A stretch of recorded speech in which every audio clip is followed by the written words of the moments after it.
तो dear students, chapter 2 में जो कंटेंट्स हैं उसमें से ये तीनों कंटेंट हमने पिछले 2 वीडियो में कवर कर लिए हैं। इस वीडियो में हम बात करेंगे पॉलिनेशन की।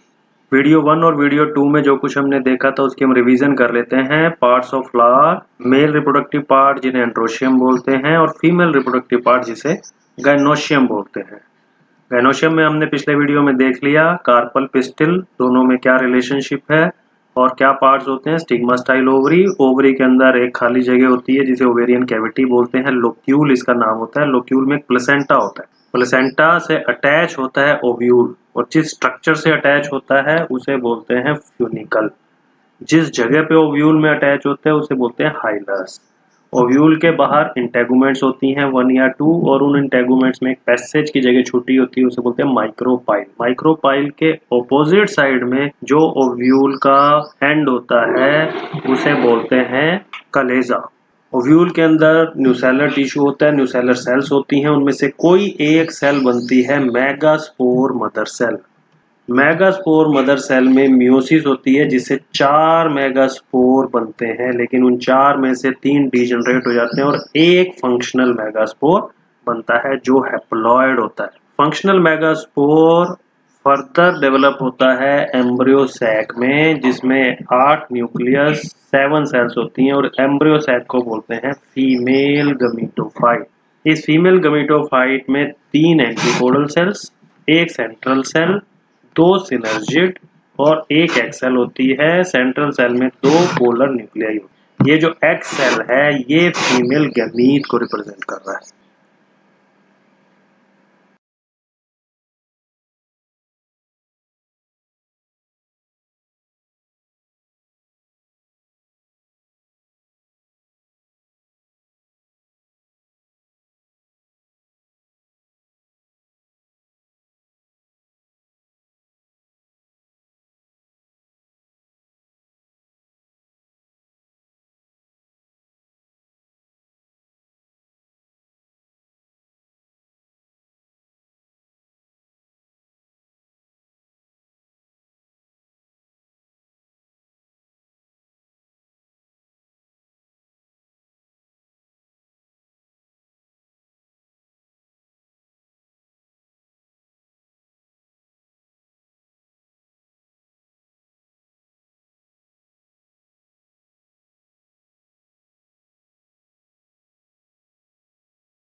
तो अब हमने देख लिया हमारा मेल गेमिटोफाइट भी रेडी है जिसको पोलन बोलते हैं, और फीमेल गेमिटोफाइट जिसके अंदर फीमेल गेमीट है। दोनों चीज रेडी है, लेकिन दोनों चीज स्टेशनरी है, दोनों के पास अपना कोई मैकेनिज्म नहीं है चलने फिरने का, कहीं दूसरी जगह जाने का।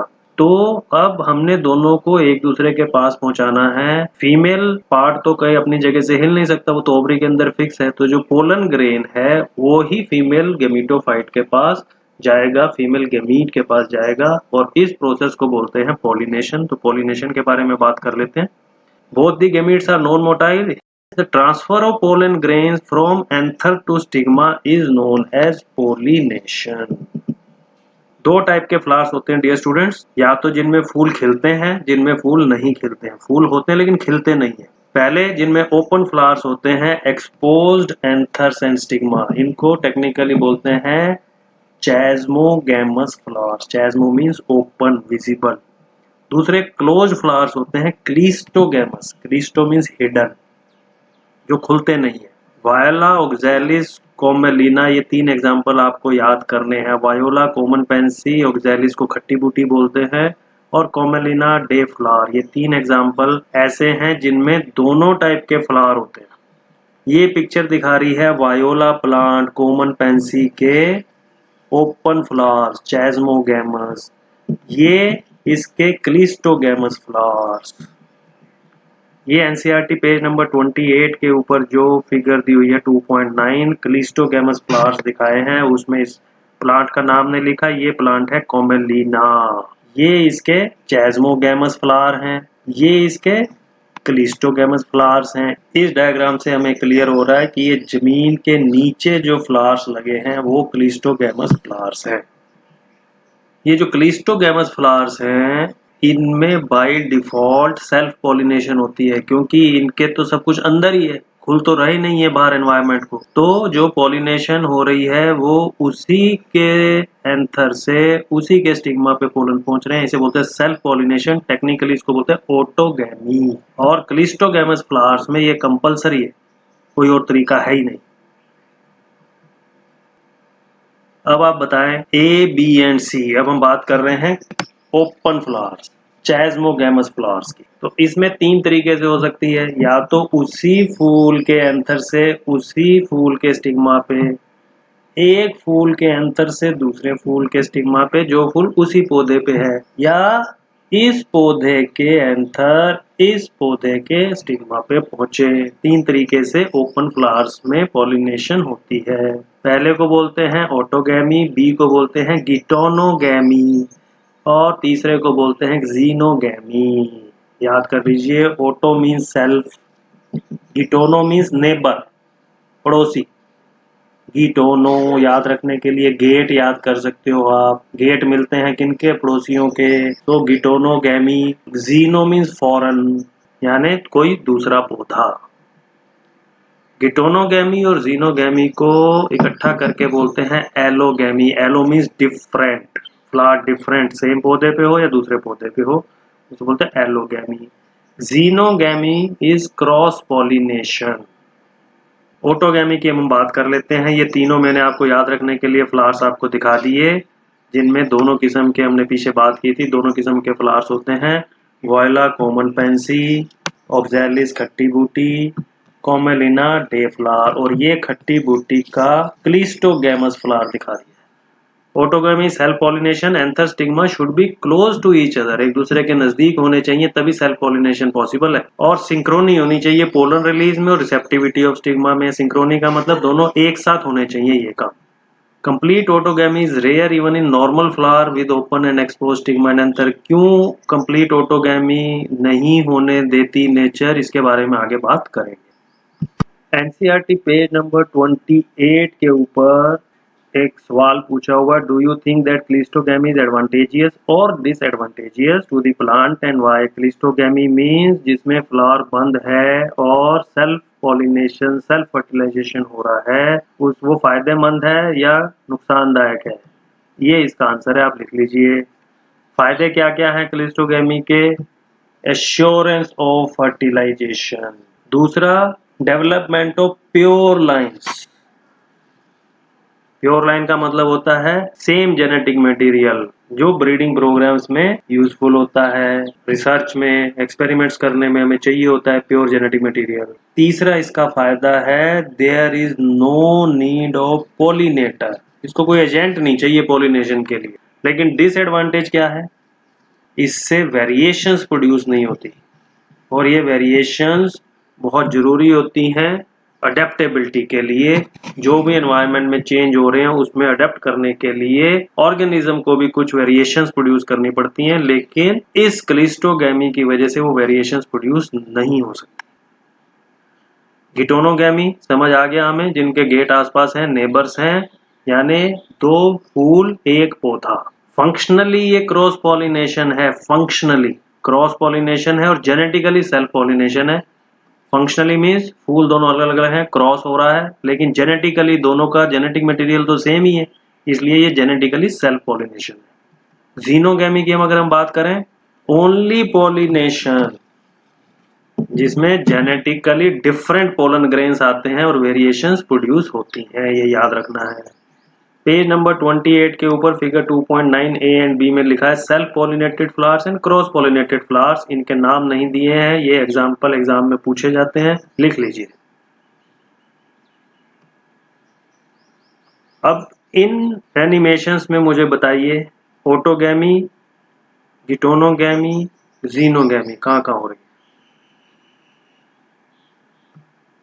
है। This is autogamy, this is geitonogamy if both the flowers are on same plant. अगर ये दोनों अलग अलग प्लांट में हैं तो this will be called as xenogamy. अब नेक्स्ट सेक्शन है एजेंट्स ऑफ पॉलिनेशन, यानी पोलन ग्रेन्स ने स्टिग्मा तक पहुंचना है ओपन फ्लावर्स में, चैस्मोगैमस फ्लावर्स में, तो उसके लिए कोई एजेंट चाहिए, क्योंकि पोलन के पास अपना कोई मैकेनिज्म नहीं है ट्रांसपोर्ट करने का, उसकी गाड़ी में तेल नहीं है, उसको धक्का मारना पड़ेगा, वो धक्का मारने के लिए कोई एजेंट चाहिए। वो एजेंट्स क्या क्या होते हैं इसके बारे में हम नेक्स्ट सेक्शन में बात करेंगे। सो डियर स्टूडेंट्स, ये सेक्शन हम पढ़ेंगे एनसीईआरटी की बुक से, क्योंकि बहुत अच्छे से इसमें ये एक्सप्लेन किया हुआ है। पेज नंबर 28 से स्टार्ट हो रहा है एजेंट्स ऑफ पॉलिनेशन। दो किस्म के एजेंट हैं, abiotic means non living and biotic यानी लिविंग। एबायोटिक में आते हैं विंड एंड वाटर, बायोटिक में आते हैं एनिमल्स। और ये इंपॉर्टेंट है कि मेजॉरिटी यूज करते हैं बायोटिक, ये याद रखना है। मेजॉरिटी में जो पॉलिनेटिंग एजेंट्स हैं वो बायोटिक होते हैं और स्मॉल प्रोपोर्शन में एबायोटिक होते हैं। फिर ये हाईलाइट किया है मैंने, pollen grains coming in contact with the stigma is a chance factor wind और वाटर में, क्योंकि जब किसी एनिमल किसी इंसेक्ट के थ्रू करेंगे तो वो डेफिनेटली दूसरे फूल के ऊपर भी जाएगा ही जाएगा। विंड और वाटर में तो विंड अपनी दिशा में चल रही है, वाटर अपनी दिशा में चल रहा है, फिक्स नहीं है, चांस है कि पोलन स्टिग्मा तक पहुंच जाए। इसीलिए इस पोलन के लॉस को कंपनसेट करने के लिए पोलन जो है, पोलन ग्रेन्स जो हैं वो इनॉर्मस अमाउंट, बहुत ज्यादा पोलन ग्रेन्स बनाते हैं प्लांट, ताकि उसमें से कुछ तो पहुंच जाए स्टिग्मा तक। नेक्स्ट पेज पे देख लेते हैं क्या है। Pollination by wind is more common amongst abiotic. Abiotic जो वाटर एंड विंड थे उसमें विंड ज्यादा कॉमन है, वाटर कम कॉमन है। Wind pollination requires that pollen grains are light, इनका वजन कम होना चाहिए तभी तो हवा में जा पाएंगे। नॉन स्टिकी, चिपचिपे नहीं होने चाहिए, क्योंकि एक जगह अगर ये चिपके रह गए तो हवा इनको अपने साथ कैरी नहीं कर पाएगी। ऐसे प्लांट्स के वेल एक्सपोज स्टेमेंस होते हैं, यानी हवा में बाहर निकले हुए स्टेमन होते हैं ताकि हवा के साथ पोलन उड़ पाए। और फैदरी स्टिग्मा, पंखों जैसा स्टिग्मा होता है ताकि जो हवा में उड़ते हुए पोलन्स हैं उनको ट्रैप कर पाए, पकड़ पाए। Wind pollinated flowers often have a single ovule in each ovary and numerous flowers packed into an inflorescence. क्यों? क्योंकि पोलन बड़ी इंपॉर्टेंट चीज है, बड़ी एक तरीके की महंगी चीज है, तो जितने भी पोलन मिले स्टिग्मा के ऊपर वो अंदर बहुत सारे ovule, single ovule single ovary में होता है, तो उसमें फर्टिलाइजेशन के चांस ज्यादा रहते हैं। और बहुत सारे ओव्यूल्स होते हैं क्योंकि फ्लावर्स इकट्ठे होकर के गुच्छा बन जाते हैं, इन्फ्लोरेसेंस उसको बोलते हैं। ए फेमिलियर एग्जांपल इज कॉर्न कोब, जिसे आप भुट्टा, छल्ली जो हम खाते हैं ना, वो इसका एग्जांपल है। यहाँ एनसीईआरटी में थोड़ा सा आप करेक्शन कर लेना, यहाँ वर्ड लिखा है the tassels you see are nothing but the stigma and style, जो कि हवा में झूल रहे हैं पोलन ग्रेन्स को पकड़ने के लिए। एक्चुअली ये टेसल वर्ड नहीं होना चाहिए, यहाँ वर्ड होना चाहिए silk. The silk you see, जो हम भुट्टा खाते हैं उसमें जो वो बाल रेशे नजर आते हैं हमें, वो सिल्क होता है, टैसल नहीं बोलते उसको। इस डायग्राम से आपको और क्लियर हो जाएगा। ये जो मेज का प्लांट है, इसके टॉप पे जो इनफ्लोरेसेंस है जहां से पोलन ग्रेन्स निकलने हैं, इसे टैसल बोलते हैं। ये इनफ्लोरेसेंस मेल फ्लावर्स की इनफ्लोरेसेंस होती है टॉप, इस इनफ्लोरेसेंस को बोलते हैं tassel. So tassel represents male part. Stigma and style की जो ये बात कर रहा है वो ये जो फीमेल फ्लावर से बनता है ईयर, जो भुट्टा हम खाते हैं। नेक्स्ट इसमें लिखा है कि वाटर इज क्वाइट रेयर। थोड़े बहुत प्लांट जो मोनोकोटिलिडन्स होते हैं उनमें इससे पॉलिनेशन होती है।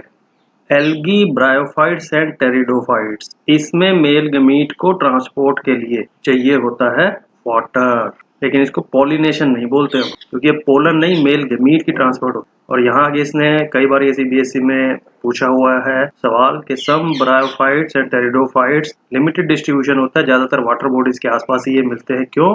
क्योंकि इनके मेल गमीट को पानी चाहिए होता है ट्रांसपोर्टेशन के लिए। आगे वाटर पॉलिनेटेड प्लांट्स के 3 एग्जाम्पल दिए हुए हैं, वेलिसनेरिया, हाइड्रीला एंड जोस्टेरा। ये 3 एग्जाम्पल आपको याद करने हैं, वेलिसनेरिया, हाइड्रीला, जोस्टेरा। वेलिसनेरिया और हाइड्रीला फ्रेश वाटर के हैं, जोस्टेरा मैरीन सी ग्रास है। और 2 प्लांट लिखे हैं, वाटर हायसिंथ, वाटर लिली। इनमें नाम तो वाटर आ रहा है लेकिन ये वाटर पॉलिनेटेड नहीं है, पानी में होते हैं ये प्लांट लेकिन पॉलिनेट होते हैं या तो इंसेक्ट से या विंड से। ये आपने चीज याद रखनी है। जिन 3 नाम में वाटर डायरेक्टली वर्ड नहीं आ रहा है वो वाटर से होते हैं, जिनमें वाटर वर्ड आ रहा है वाटर से पॉलिनेट नहीं होते हैं। इन तीनों को याद रखने की एक छोटी सी टिप आप लोगों को बता देता हूँ। वेलिसनेरिया, नेरिया, नीर, हिंदी में पानी को बोलते हैं नीर, नेरिया, वेलिसनेरिया पानी से। हाइड्रीला में तो हाइड्रो वर्ड आ ही रहा है, पानी। जोस्टेरा में टर, TER, वाटर में भी WATER, जोस्टेरा वाटर। अब इसने बताया आगे, वेलिसनेरिया में फीमेल फ्लावर ऊपर तक पहुंच जाता है सरफेस ऑफ द वाटर पे, और इसके जो मेल फ्लावर्स या उनके पोलन ग्रेन्स पानी के नीचे रिलीज होते हैं और मेल फ्लावर्स डिटैच हो जाते हैं और वाटर के सरफेस पे पहुंच जाते हैं। और पैसिवली, पैसिवली का मतलब है उनकी अपनी कोई मूवमेंट नहीं होती, पानी के मूवमेंट के साथ वो बाई चांस फीमेल फ्लावर के पास पहुंच जाते हैं और पॉलिनेट कर देते हैं। In another group of water pollinated plants such as sea grasses, यहाँ ये बात कर रहा है जोस्टेरा की। जोस्टेरा में क्या होता है, फीमेल फ्लावर भी पानी के अंदर ही होता है, मेल फ्लावर भी पानी के अंदर ही होता है। पानी के अंदर ही पोलन्स रिलीज होते हैं और वाटर करंट के साथ फीमेल फ्लावर तक पहुंचते हैं। इनके पोलन ग्रेन्स ने क्योंकि पानी में तैरना होता है तो इनके पोलन ग्रेन्स लॉन्ग, लंबे और रिबन लाइक होते हैं। और जो वाटर पॉलिनेटेड स्पीसीज हैं उनमें मोस्टली प्रोटेक्शन फ्रॉम वेटिंग यानी गीला होने से बचाने के लिए म्यूसिलेजिनस कवरिंग होती है। म्यूसिलेजिनस का मतलब होता है एक जिलेटिन जैसा पदार्थ। आगे इसने लिखा है, wind and water pollinated flowers are not very colourful and do not produce nectar. Why? इनको किसी बायोटिक एजेंट को अपने पास थोड़ी ना बुलाना है कि वो कलरफुल होंगे और नेक्टर उनको देंगे। ये देख लीजिए बेटर अंडरस्टैंडिंग के लिए, ये वेलिसनेरिया में वाटर के थ्रू पॉलिनेशन दिखाई है। ये स्टेमिनेट फ्लावर है यानी मेल फ्लावर्स है, ये ऊपर लगा है फीमेल फ्लावर। ये फ्लावर्स जो हैं वाटर लेवल पे यानी पानी की सतह के ऊपर पहुंच गए और पानी के करंट के साथ फीमेल फ्लावर के पास पहुंच के पॉलिनेशन इन्होंने कर दिया। ये फीमेल फ्लावर, ये मेल फ्लावर्स, ये मेल फ्लावर्स को बड़ा करके दिखाया हुआ है। ये जोस्टेरा सी ग्रास में दिखाया हुआ है, इसमें फीमेल फ्लावर भी पानी के अंदर है, मेल फ्लावर भी पानी के अंदर है। ये इनके पोलन है लॉन्ग रिबन लाइक, जो पानी के साथ तैर करके फीमेल फ्लावर तक पहुंच जाएंगे। नेक्स्ट पेज पर इसमें है, majority of the flowering plants use a range of animals. ज्यादातर एनिमल्स को यूज करते हैं। कौन से animals? Bees, butterflies, flies, beetles, wasp, ant, moth, birds. Birds में आपको याद रखना है सनबर्ड्स, हमिंग बर्ड्स। ये 2 नाम कहीं आ जाएं तो पॉलिनेशन को इमीडिएटली याद कर लीजिए। बैट्स, चमगादड़। यहाँ पे एक एडिशनल इनपुट आपको दे रहा हूँ क्योंकि ये एग्जाम में कई बार इस फॉर्म में पूछ लिया जाता है। तो ये लिख लीजिए। विंड से जब पॉलिनेशन होती है उसे बोलते हैं अनीमोफिली, वाटर से होती है हाइड्रोफिली, इंसेक्ट्स यूज हो तो एंटोमोफिली, बर्ड्स हो तो ऑर्निथोफिली, एनिमल्स हो तो जूफिली और बैट्स हो तो चिरोपटेरोफिली। चिरोपटेरा वो ऑर्डर है जिसमें बैट्स कवर होते हैं। आगे बात कर लेते हैं। Among the animals, insects, particularly bees, are the dominant biotic pollinating agents. और कुछ लार्ज एनिमल्स, लेमूर्स होते हैं जो प्राइमेट्स होते हैं, आर्बोरियल रोडेंट्स, आर्बोरियल का मतलब होता है ट्री के ऊपर ही जो पूरी उम्र रहते हैं, ऐसे रोडेंट्स को, ऐसे एनिमल्स को बोलते हैं आर्बोरियल। रेप्टाइल्स, छिपकलियां, गेको लिजर्ड, गार्डन लिजर्ड, ये भी यूज होती हैं पॉलिनेशन के लिए। एक इस पैराग्राफ में मैंने एक छोटा सा स्टार टाइप लगाया हुआ है। Often flowers of animal pollinated plants are specifically adapted for a particular species of animal, यानी प्लांट स्पेसिफिक एनिमल स्पीसीज को ही अलाउ करता है पॉलिनेशन करने के लिए। नेक्स्ट पैराग्राफ पढ़ लेते हैं। Majority of the insect pollinated flowers, जो इंसेक्ट्स से पॉलिनेशन जिनमें होनी है बड़े होते हैं, कलरफुल होते हैं, फ्रेग्रेंट होते हैं और नेक्टर होता है। इस नेक्टर के लालच में ही इंसेक्ट्स प्लांट के फ्लावर के पास आते हैं। अगर छोटे होते हैं, किसी किसी प्लांट में स्मॉल होते हैं, तो बहुत सारे फ्लावर्स को वो क्लस्टर करके इनफ्लोरेसेंस एक गुच्छा टाइप बना देता है to make them conspicuous. Conspicuous का क्या मतलब है? कंस्पिकुअस का मतलब होता है क्लियरली विजिबल, अट्रैक्टिंग अटेंशन। आगे इसमें लिखा है animals are attracted to flowers by colour और फ्रेग्रेंस, या तो खुशबू से या उसको देख करके उसकी तरफ जाते हैं। जो फ्लाइज और बीटल्स से पॉलिनेट होते हैं, ऐसे फ्लावर्स फाउल ओडोर, बदबू टाइप रिलीज करते हैं, ये याद रखना है। और जाते क्यों हैं? क्योंकि नेक्टर और पोलन, ये दोनों चीजें उन इंसेक्ट्स के लिए न्यूट्रिशन का काम करती हैं, वो इस न्यूट्रिशन लेने के लिए वहां पर जाते हैं। और ऐसे प्लांट जो बायोटिक एजेंट्स को यूज करते हैं, उनके पोलन ग्रेन्स स्टिकी होते हैं, चिपचिपे होते हैं, चिपक जाते हैं उसकी बॉडी के साथ, उस इंसेक्ट की जो उसको विजिट कर रहा है। विंड में हमने पढ़ा था नॉन स्टिकी। आगे इसमें लिखा है कि in some species floral rewards are in providing safe places to lay eggs, यानी फूल अपने अंदर उनको अंडे देने की सुविधा प्रदान करता है। और इसका एग्जांपल दिया हुआ है Amorphophallus, flower itself is about 6 feet in height. इसका 6 फुट का तो फूल होता है। देख लीजिए ये फूल, इस आदमी की हाइट से आप अंदाजा लगा सकते हो कि इस फूल की हाइट कितनी है। ये एक सिंगल फूल है, किसका? एमोर्फोफेलस का। एमोर्फोफेलस के साथ मोथ, मोथ होते हैं वो जो ब्राउन कलर के आपने तितली टाइप देखे होंगे जो उड़ते हैं, ऐसे इंसेक्ट्स। और यही मोथ का यूका प्लांट के साथ भी सेम रिलेशनशिप है। ये यूका प्लांट भी देख लीजिए, ये यूका का प्लांट है, ये उसके फ्लावर्स है। ये यूका के फ्लावर के ऊपर ये मोथ बैठा है। ये यूका के फूल के अंदर कई सारे ये मोथ्स आपको नजर आ रहे हैं। ये मोथ यहाँ पे अंडे देंगे। आगे इसमें लिखा है moth and the plant can not complete their life cycle without each other. ये ऑब्लिगेटरी है इन दोनों के लिए। ये मोथ कहीं और अंडे नहीं दे सकती, और ये प्लांट जब तक वहां उस पे अंडे देने के लिए मोथ ना आए, पॉलिनेशन ना आए, तो उनकी आगे लाइफ नहीं चलेगी। मोथ डिपॉजिट्स इट्स एग्स कहाँ डिपॉजिट करती है? ओवरी के लोक्यूल, जो ओवेरियन कैविटी होती है उसके अंदर ही अपने अंडे देती है। ये याद रखना है कि किस जगह अंडे दिए जा रहे हैं।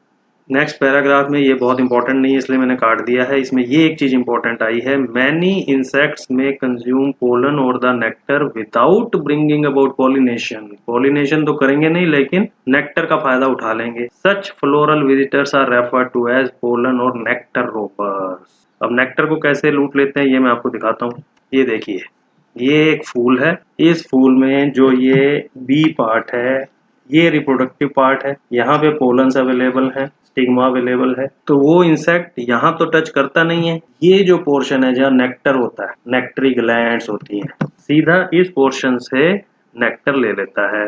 ये जो राइट साइड में बी दिखाया गया है, ये तो पॉलिनेशन में हेल्प कर रहा है क्योंकि टच कर रहा है स्टेमन्स को, स्टिग्मा को। ये जो इंसेक्ट है वो सीधा इस एरिया से विदाउट टचिंग दीज पार्ट्स यहीं से नेक्टर ले रहा है। ये क्लोजअप देख लीजिए। इस इंसेक्ट ने इस फ्लावर को इस तरीके से पकड़ा है कि डायरेक्ट यहाँ से नेक्टर ले रहा है और इसके अंदर जो रिप्रोडक्टिव पार्ट्स हैं उनको टच नहीं कर रहा है। इसे बोलते हैं नेक्टर रोपिंग।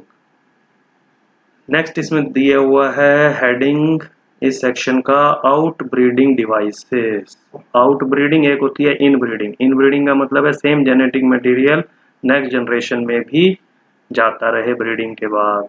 आउट ब्रीडिंग मतलब दूसरा जेनेटिक मटेरियल मिक्स होता रहे दूसरे प्लांट का, दूसरी वैरायटी का।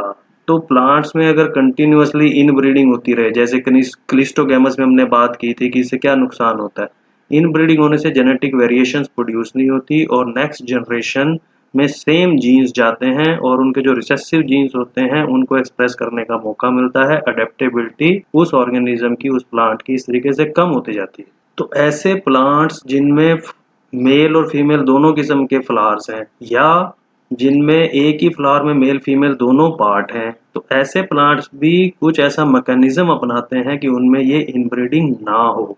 वो क्या क्या मैकेनिज्म है वो हम देख लेते हैं। यहाँ लिखा है in some species the pollen release and stigma receptivity are not synchronised. यानी कि जिस समय पोलन तैयार है तो स्टिग्मा तैयार नहीं है, स्टिग्मा तैयार है तो पोलन तैयार नहीं है। Some other species the anther and stigma are placed at different position. यानी स्टिग्मा की और एंथर की पोजीशनिंग ऐसी है कि एंथर से पोलन रिलीज होकर स्टिग्मा तक नहीं पहुंच सकते। दोनों के बीच एक तरीके की इनविजिबल दीवार है। Both these devices prevent autogamy. Self fertilization नहीं होता इन दोनों की वजह से। फिर लिखा है द थर्ड डिवाइस, तीसरा भी एक तरीका है, उसे बोलते हैं self incompatibility.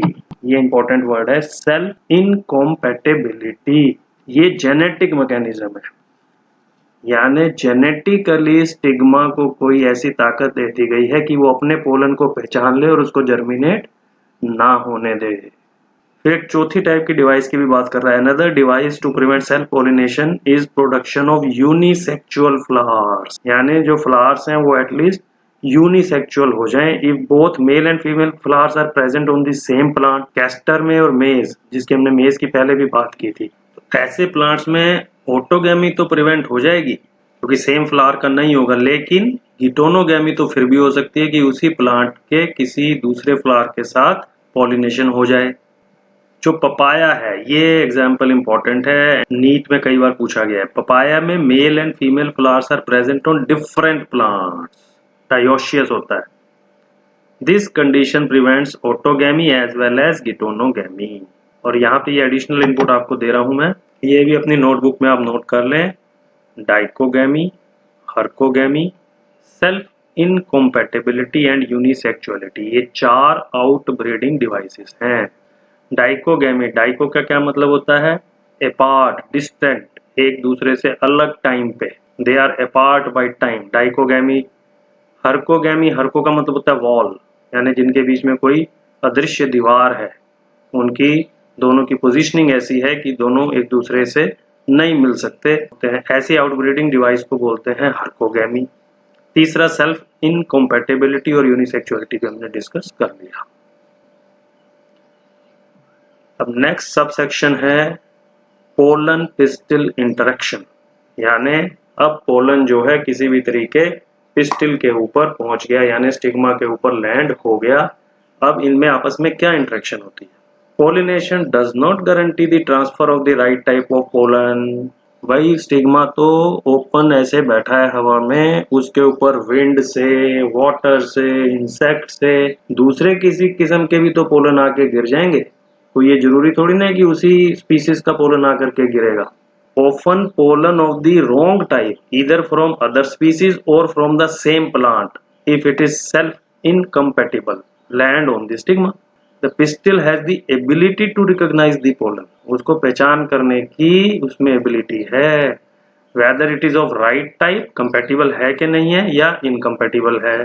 If it is right type the pistil accepts the pollen and promotes post pollination events that lead to fertilization। यानी कि स्टिग्मा जो है आई कार्ड चेक करेगा पोलन का, अगर आई कार्ड ओके है तभी उसको फर्दर डेवलप करने का परमिशन मिलेगा, अदरवाइज नहीं मिलेगा।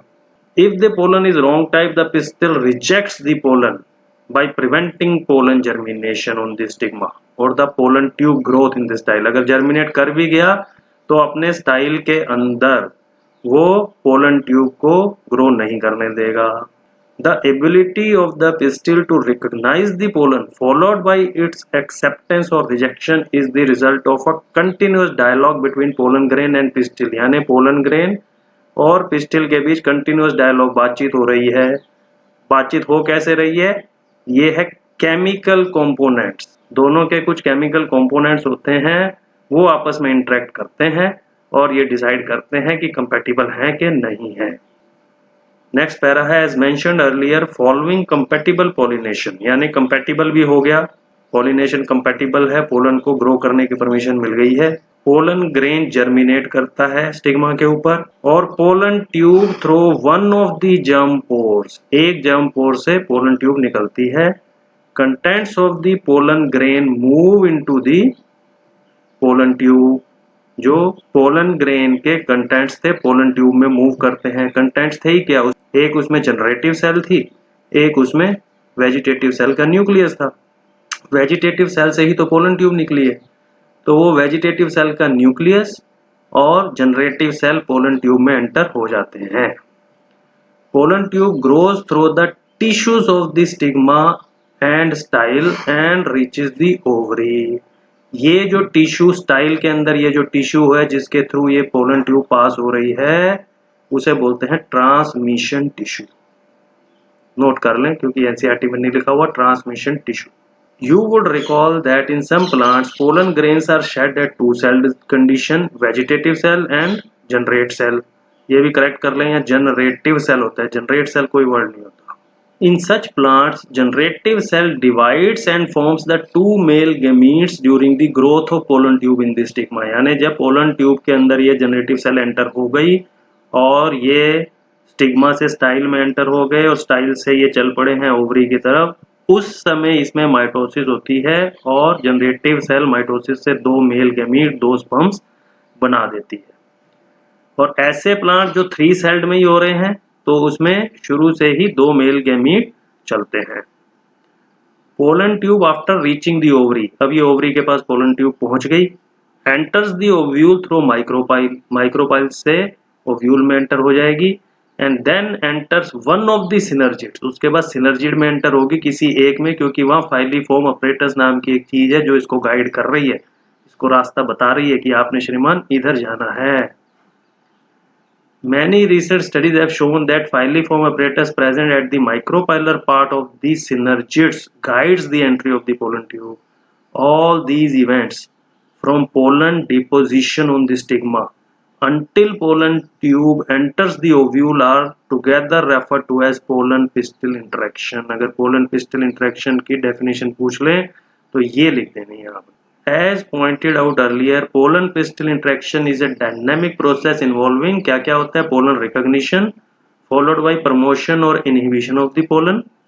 The knowledge gained in this area would help the plant breeder in manipulating pollen pistil interaction even in incompatible pollinations to get desired hybrid। Hybrid का मतलब होता है जब दो वेराइटीज को जेनेटिकली मिक्स कर दें और एक न्यू वेराइटी क्रिएट कर दें ताकि दोनों प्रीवियस वेराइटीज के डिजायर्ड करेक्टरिस्टिक्स नए वेराइटी में आ जाए। तो ये सारा काम प्लांट ब्रीडर करते हैं, उसमें इस पोलन पिस्टल इंटरेक्शन की नॉलेज उनके काम आती है। नेक्स्ट है as you shall learn in the chapter on plant breeding, chapter 9 में हम कहीं जब बात करेंगे क्रॉप इंप्रूवमेंट की। A breeder is interested in crossing different species and often genera to combine desirable characters to produce commercially superior varieties, ये हमने बात कर ली। फिर नेक्स्ट सब टॉपिक है आर्टिफिशियल हाइब्रिडाइजेशन। हाइब्रिडाइजेशन का मैंने मतलब आपको बता दिया, दो वैरायटी को मिक्स करना है आर्टिफिशियली, यानी नेचर में तो होती है, आर्टिफिशियली मतलब man made. So artificial hybridization is one of the major approaches of crop improvement programs. In such crossing experiments, it is important to make sure that only the desired pollen grains are used for pollination and the stigma is protected from contamination. Contamination का मतलब है unwanted pollen grains उसके ऊपर ना गिर जाएं और जो पोलन हम चाहते हैं, जिस प्लांट का पोलन हम चाहते हैं, जिस वैरायटी का पोलन हम चाहते हैं, वही उस स्टिग्मा के ऊपर जाए। इसके लिए दो मेथड यूज करने पड़ते हैं, इमेस्कुलेशन एंड बैगिंग। अगर तो बाइसेक्सुअल फ्लावर्स हैं, यानी ऐसे फ्लावर्स जिसमें मेल फीमेल दोनों पार्ट हैं, तो एंथर्स को रिमूव कर दिया जाता है। This step is referred to as emasculation. E मतलब रिमूव करना, ई मैस्कुलेशन, मैस्कुलिन पार्ट मतलब मेल पार्ट्स, इमैस्कुलेशन मतलब मेल पार्ट्स को रिमूव कर दिया जाए। ये देख लीजिए, इसमें वो दिखा रहा है कि ये जो एंथर्स हैं इनको वो फोर्सेप्स से रिमूव कर रहे हैं। This process is called emasculation. Emasculated flowers have to be covered with a bag of the suitable size made up of butter paper, plastic का या बटर पेपर का, आजकल पॉलीथीन ज़्यादा यूज होता है, to prevent contamination of its stigma with unwanted pollen, यानी contaminate ना हो इसलिए उसको ढक देते हैं, इसको बोलते हैं बैगिंग। ये देख लीजिए बैगिंग, ये बैगिंग है, बैग से इसको ढक दिया इसलिए बोल दिया bagging. When the stigma of bag flower attains receptivity, जब स्टिग्मा तैयार हो जाए, रिसेप्टिव हो जाए, तो जो मैच्योर पोलन ग्रेन्स हमने कलेक्ट किए हुए हैं उनको इसके ऊपर छिड़क देते हैं, डस्टिंग बोलते हैं इसको। डस्ट कर दिए जाते हैं स्टिग्मा के ऊपर और फ्लावर्स को रीबैग कर देते हैं। रीबैग क्यों कर देते हैं? ताकि फर्दर और कोई पोलन भी उसके ऊपर ना आके गिर जाए। If the female parent produces unisexual flowers, ऐसे फ्लावर जो यूनिसेक्सुअल हैं, there is no need for emasculation. Emasculation की तो जरूरत है नहीं क्योंकि फ्लावर यूनिसेक्सुअल है, ऑटोगैमी नहीं होगी, लेकिन बैगिंग फिर भी करनी पड़ेगी और बैगिंग फूल खुलने से पहले ही कर देते हैं। और जब वो रिसेप्टिव हो जाता है स्टिग्मा, तो फिर वही जैसे पहले की थी वैसे ही पोलन उसके ऊपर, डिजायर्ड पोलन को उसके ऊपर डस्टिंग कर देते हैं और फिर रीबैग कर देते हैं। ये बड़ा इंपॉर्टेंट पार्ट है, artificial hybridization, emasculation and bagging. ये एग्जाम में कई बार पूछा जाता है इसका प्रोसेस, तो इसको ध्यान से पढ़ लीजिएगा। अब नेक्स्ट वीडियो में हम बात करेंगे डबल फर्टिलाइजेशन की। Thank you.